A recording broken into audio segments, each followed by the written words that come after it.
अध्याय 42 महासमाधि की ओर। भविष्य की आगाही। रामचंद्र दादा पाटिल और तात्या कोटे पाटिल की मृत्यु टालना। लक्ष्मीबाई शिंदे को दान। समस्त प्राणियों में बाबा का वास। अंतिम क्षण। बाबा ने किस प्रकार समाधि ली, इसका वर्णन इस अध्याय में किया गया है। प्रस्तावना। गत अध्यायों की कथाओं से यह स्पष्ट प्रतीत होता है कि गुरु कृपा की केवल एक किरण ही भवसागर के भय से सदा के लिए मुक्त कर देती है तथा मोक्ष का पथ सुगम करके दुख को सुख में परिवर्तित कर देती है। यदि सद्गुरु के महाविनोशक पूजनीय चरणों का सदैव ध्यान करते रहोगे तो तुम्हारे समस्त कष्टों और भवसागर के दुखों का अंत होकर जन्म मृत्यु के चक्कर से छुटकारा हो जाएगा। इसलिए जो अपने कल्याणार्थ चिंतित हों उन्हें साईं समर्थ के अलौकिक लीलामृत का पान करना चाहिए। ऐसा करने से उनकी मति शुद्ध हो जाएगी। प्रारंभ में डॉक्टर पंडित का पूजन तथा किस प्रकार उन्होंने बाबा को त्रिपुंड लगाया, इसका उल्लेख मूल ग्रंथ में किया गया है। इस प्रसंग का वर्णन 11वें अध्याय में किया जा चुका है, इसलिए यहाँ उसका दोहराना उचित नहीं है। भविष्य की आगाही। पाठकों, आपने अभी तक केवल बाबा के जीवन काल की ही कथाएं सुनी हैं। अब आप ध्यानपूर्वक बाबा के निर्वाण काल का वर्णन सुनिए। 28 दिसंबर सन 1918 को बाबा को साधारण सा ज्वर आया। ज्वर 2-3 दिन तक रहा। इसके उपरांत ही बाबा ने भोजन करना बिल्कुल त्याग दिया। इससे उनका शरीर दिन प्रतिदिन क्षीण एवं दुर्बल होने लगा। 17 दिनों के पश्चात अर्थात 15 अक्टूबर सन 1918 को 2:30 पर उन्होंने अपना शरीर का त्याग किया। प्रोफेसर जी नार्के के पत्र के अनुसार जो उन्होंने दादा साहेब का पर्दे को लिखा था और साईं लीला पत्रिका के अनुसार इससे 2 वर्ष पूर्व बाबा ने अपने निर्वाण का संकेत कर दिया था, परंतु उस समय कोई भी समझ नहीं सका। घटना इस प्रकार है। विजयदशमी के दिन जब लोग संध्या के समय सीमोल्लंघन से लौट रहे थे तो बाबा सहसा ही क्रोधित हो गए। सिर का कपड़ा, कफनी और लंगोटी निकालकर उन्होंने उसके टुकड़े टुकड़े करके जलती हुई धूनी में फेंक दी। बाबा द्वारा आहुति प्राप्त कर धूनी त्रिगुण प्रज्वलित होकर चमकने लगी और उससे भी कहीं अधिक बाबा के मुखमंडल की कांति चमक रही थी। वे पूर्ण दिगंबर खड़े थे और उनकी आंखें अंगारे के समान चमक रही थीं। उन्होंने आवेश में आकर उच्च स्वर में कहा कि लोगों, यहाँ आओ, मुझे देखकर पूर्ण निश्चय कर लो कि मैं हिंदू हूँ या मुसलमान। सभी भय से कांप रहे थे। किसी को भी उनके समीप जाने का साहस न हो रहा था। कुछ समय बीतने के पश्चात उनके भक्त भागोजी शिंदे, जो महारोग से पीड़ित थे, साहस कर बाबा के समीप गए और किसी प्रकार उन्होंने उन्हें लंगोटी बांधी और उनसे कहा कि बाबा, यह क्या बात है?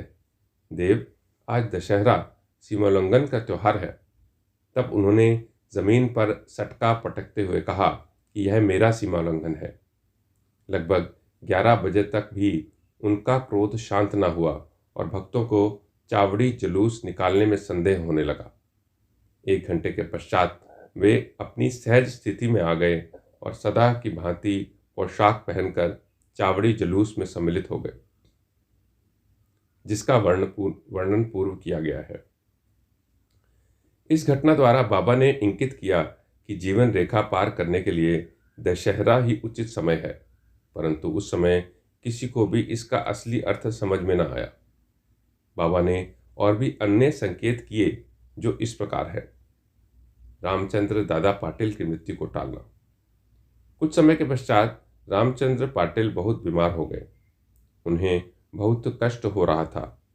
सब प्रकार के उपचार किए गए परंतु कोई लाभ न हुआ और जीवन से हताश होकर वे मृत्यु के अंतिम क्षणों की प्रतीक्षा करने लगे। तब एक दिन मध्य रात्रि के समय बाबा अनायास ही उनके सिरहाने प्रकट हुए। पाटिल उनके चरणों से लिपट कर कहने लगे कि मैंने अपने जीवन की समस्त आशाएं छोड़ दी हैं। अब कृपा करके मुझे इतना तो निश्चित बतलाइए कि मेरे प्राण अब कब निकलेंगे। दया सिंधु बाबा ने कहा कि घबराओ नहीं, तुम्हारी हुंडी वापस ले ली गई है और तुम शीघ्र ही स्वस्थ हो जाओगे। मुझे तो तात्या का भय है, जो सन 1918 में विजयदशमी के दिन उनका देहांत हो जाएगा, किंतु यह भेद किसी से प्रकट न करना और न ही उसे बताना, अन्यथा वह अधिक भयभीत हो जाएगा। रामचंद्र अपूर्ण स्वस्थ तो हो गए परंतु वे तात्या के जीवन के लिए बहुत निराश हुए। उन्हें ज्ञात था कि बाबा के शब्द कभी असत्य नहीं निकल सकते और 2 वर्ष के पश्चात ही तात्या इस संसार से विदा हो जाएगा। उन्होंने यह भेद बाला शिंपी के अतिरिक्त किसी को भी प्रकट न किया। केवल 2 ही व्यक्ति, रामचंद्र दादा और बाला शिंपी, तात्या के जीवन के लिए चिंताग्रस्त और दुखी थे। रामचंद्र ने शैया त्याग दी और वे चलने फिरने लगे। समय तेजी से व्यतीत होने लगा। भाद्रपद समाप्त होकर अश्विन का मास प्रारंभ होने ही वाला था कि बाबा के वचन पूर्णतः सत्य निकले। तात्या बीमार पड़ गए और उन्होंने चारपाई पकड़ ली। उनकी स्थिति इतनी गंभीर हो गई कि अब वे बाबा के दर्शन को भी जाने में असमर्थ हो गए। इधर बाबा भी ज्वर से पीड़ित थे। तात्या का पूर्ण विश्वास बाबा पर था और बाबा का भगवान श्रीहरि पर, जो उनके संरक्षक थे। तात्या की स्थिति अब और अधिक चिंताजनक हो गई। वह हिलडुल भी नहीं सकता था और सदैव बाबा के ही स्मरण किया करता था। इधर बाबा की स्थिति भी उत्तरोत्तर गंभीर होने लगी। बाबा द्वारा बतलाया हुआ विजयदशमी का दिन भी निकट आ गया। तब रामचंद्र दादा और बाला शिंपी बहुत घबरा गए। उनके शरीर कांप रहे थे, पसीने की धाराएं प्रवाहित हो रही थीं कि अब तात्या का अंतिम समय निकट है। जैसा कि विजयदशमी का दिन आया, तात्या की नाड़ी की गति मंद होने लगी और उसकी मृत्यु सन्निकट दिखलाई देने लगी। उस समय एक विचित्र घटना घटी। तात्या की मृत्यु टल गई और उसके प्राण बच गए, परंतु उसके स्थान पर बाबा स्वयं प्रस्थान कर गए और ऐसा प्रतीत हुआ जैसे परस्पर हस्तांतरण हो गया हो। सभी लोग कहने लगे कि बाबा ने तात्या के लिए प्राण त्यागे। ऐसा उन्होंने क्यों किया वे ही जाने, क्योंकि यह बात हमारी बुद्धि से बाहर है। ऐसा ही प्रतीत होता है कि बाबा ने अपने अंतिम काल का संकेत तात्या का नाम लेकर ही किया था। दूसरे दिन प्रातःकाल बाबा ने दासगणों को पंढरपुर में स्वप्न दिया कि मस्जिद अर्रा करके गिर पड़ी है। शिरडी के प्राय सभी तेली तंबोली मुझे बहुत कष्ट देते थे, इसलिए मैंने अपना स्थान छोड़ दिया है। मैं तुम्हें यह सूचना देने आया हूँ कि शीघ्र वहां जाकर मेरे शरीर पर हर तरह के फूल इकट्ठे कर चढ़ाओ। दासगणों को शिरडी से भी एक पत्र प्राप्त हुआ और वे अपने शिष्यों के साथ शिरडी आए तथा उन्होंने बाबा की समाधि के समक्ष अखंड कीर्तन और हरि नाम प्रारंभ कर दिया। उन्होंने स्वयं फूलों की माला गुथी और ईश्वर का नाम लेकर समाधि पर चढ़ाई। बाबा के नाम पर एक वृहद भोज का भी आयोजन किया गया। लक्ष्मीबाई गोदान। विजयदशमी का दिन हिंदुओं के लिए बहुत शुभ है और सीमाोल्लंघन के लिए बाबा द्वारा इस दिन का चुना जाना सर्वथा उचित ही है। इसके कुछ दिन पूर्व से ही उन्हें अत्यंत पीड़ा हो रही थी, परंतु आंतरिक रूप में वे पूर्ण सजग थे। अंतिम क्षण में पूर्व के बिना किसी की सहायता लिए उठकर सीधे बैठ गए और स्वस्थ दिखाई पड़ने लगे।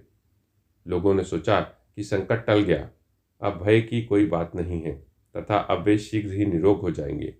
परंतु वे तो जानते थे कि अब मैं शीघ्र ही विदा लेने वाला हूँ, और इसलिए उन्होंने लक्ष्मीबाई शिंदे को कुछ दान देने की इच्छा प्रकट की। समस्त प्राणियों में बाबा का वास। लक्ष्मीबाई एक उच्च कुलीन महिला थी। वे मस्जिद में बाबा को दिन रात सेवा किया करती थीं। केवल भगत मालसापति, तात्या और लक्ष्मीबाई के अतिरिक्त रात को मस्जिद की सीढ़ियों पर और कोई नहीं चढ़ सकता था। एक बार संध्या समय जब बाबा तात्या के साथ मस्जिद में बैठे हुए थे, तभी लक्ष्मीबाई ने आकर उन्हें नमस्कार किया। तब बाबा कहने लगे कि अरे लक्ष्मी, मैं अत्यंत भूखा हूँ। वे ये कहकर लौट पड़ी कि बाबा थोड़ी देर ठहरो, मैं आपके लिए अभी रोटी और साग लेकर आती हूँ। उन्होंने रोटी और साग लाकर बाबा के सामने रख दिया, जो उन्होंने एक भूखे कुत्ते को दे दिया। तब लक्ष्मीबाई कहने लगी कि बाबा, यह क्या, मैं तो शीघ्र गई और अपने हाथ से आपके लिए रोटी बना लाई। आपने एक ग्रास भी ग्रहण किए बिना उस कुत्ते के सामने डाल दिया। तब आपने व्यर्थ ही मुझे कष्ट क्यों दिया? बाबा ने उत्तर दिया कि व्यर्थ दुख ना करो। कुत्ते की भूख शांत करना मुझे तृप्त करने के बराबर ही है। कुत्ते की भी तो आत्मा है। प्राणी भले ही भिन्न भिन्न आकृति प्रकृति के हों, उनमें कोई बोल सकता है और कोई मूक है, परंतु भूख सबकी एक सदृश ही है। इसे तुम सत्य जानो कि जो भूखों को भोजन कराता है, वह यथार्थ में मुझे ही भोजन कराता है। यह एक अकाट्य सत्य है। एक साधारण सी घटना के द्वारा बाबा ने एक महान आध्यात्मिक सत्य की शिक्षा प्रदान की कि बिना किसी की भावनाओं को कष्ट पहुंचाए किस प्रकार उसे नित्य व्यवहार में लाया जा सकता है। इसके पश्चात लक्ष्मीबाई उन्हें नित्य ही प्रेम और भक्तिपूर्वक दूध, रोटी व अन्य भोजन देने लगी, जिसे वे स्वीकार कर बड़े चाव से खाते थे। वे उसमें से कुछ खाकर शेष लक्ष्मीबाई के द्वारा ही राधा कृष्ण माई के पास भेज दिया करते थे। इस उच्चिष्ट अन्न को वे प्रसाद स्वरूप समझकर प्रेम पूर्वक पाती थीं। इस रोटी की कथा को असंबंध नहीं समझना चाहिए। इससे सिद्ध होता है कि सभी प्राणियों में बाबा का निवास है, जो सर्वव्यापी, जन्म मृत्यु से परे और अमर हैं। बाबा ने लक्ष्मीबाई की सेवाओं को सदैव स्मरण रखा। बाबा उनको भुला भी कैसे सकते थे। देह त्याग के बिल्कुल पूर्व बाबा ने अपनी जेब में हाथ डाला और पहले उन्होंने लक्ष्मी को 5 रुपये और बाद में 4 रुपये, इस प्रकार कुल 9 रुपये दिए। यह 9 की संख्या इस पुस्तक के अध्याय 12 में वर्णित नवविधा भक्ति की द्योतक है, अथवा यह सीमा लंघन के समय दी जाने वाली दक्षिणा भी हो सकती है। लक्ष्मीबाई एक सुसंपन्न महिला थीं। इस कारण संभव है कि बाबा ने उनका ध्यान प्रमुख रूप से श्रीमद् भागवत के स्कंद 11वें अध्याय 10 के श्लोक संख्या 3 की ओर आकर्षित किया हो, जिसमें उत्कृष्ट कोटि के भक्त के 9 लक्षणों का क्रमशः प्रथम और द्वितीय चरणों में उल्लेख हुआ है। बाबा ने भी उसी क्रम का पालन किया। पहले 5 और बाद में 4, कुल 9। केवल 9 रुपये ही नहीं, बल्कि 9 से कई गुना रुपए लक्ष्मीबाई के हाथों में आए गए होंगे, परंतु बाबा द्वारा प्रदत्त ये 2 9 रुपयों का उपहार वह महिला सदैव स्मरण रखेगी। अंतिम क्षण। बाबा सदैव सजग। अंतिम क्षण। बाबा सदैव सजग और चैतन्य रहते थे, और उन्होंने अंतिम समय भी पूर्ण सावधानी से काम लिया। उन्होंने अंतिम समय सबको वहां से चले जाने का आदेश दिया। चिंतामग्न काका साहेब बूटी और अन्य महानुभाव जो मस्जिद में बाबा की सेवा में उपस्थित थे, उनको भी बाबा ने वाड़े में जाकर भोजन करके लौट आने को कहा। ऐसी स्थिति में वे बाबा को अकेला छोड़ना तो नहीं चाहते थे, परंतु उनकी आज्ञा का उल्लंघन भी तो नहीं किया जा सकता था। इसलिए इच्छा न होते हुए भी उदास और दुखी हृदय से उन्हें वाड़े को जाना पड़ा। उन्हें विदित था कि बाबा की स्थिति अत्यंत चिंताजनक है और इस प्रकार उन्हें अकेला छोड़ना उचित नहीं है। वे भोजन करने के लिए बैठे तो, परंतु उनके मन कहीं और बाबा के साथ थे। अभी भोजन समाप्त भी न हो पाया था कि बाबा के नश्वर शरीर को त्यागने का समाचार उनके पास पहुंचा और वे अधपेट ही अपनी थाली छोड़कर मस्जिद की ओर भागे तथा जाकर देखा कि बाबा सदा के लिए बायजी आपा कोटे की गोदी में अंतिम विश्राम कर रहे थे। ना वे नीचे लुढ़के, ना शैया पर ही लेटे, अपने ही आसन पर शांतिपूर्वक बैठे हुए और अपने हाथों से दान देते हुए उन्होंने यह मानव शरीर त्याग दिया। संत स्वयं ही देह धारण करते तथा कोई निश्चित ध्येय लेकर इस संसार में प्रकट होते हैं, और जब ध्येय पूर्ण हो जाता है तो वे जिस सरलता और आकस्मिकता के साथ प्रकट होते हैं, उसी प्रकार लुप्त भी हो जाया करते हैं। सद्गुरु श्री साईनाथार्पणमस्तु। शुभम भवतु।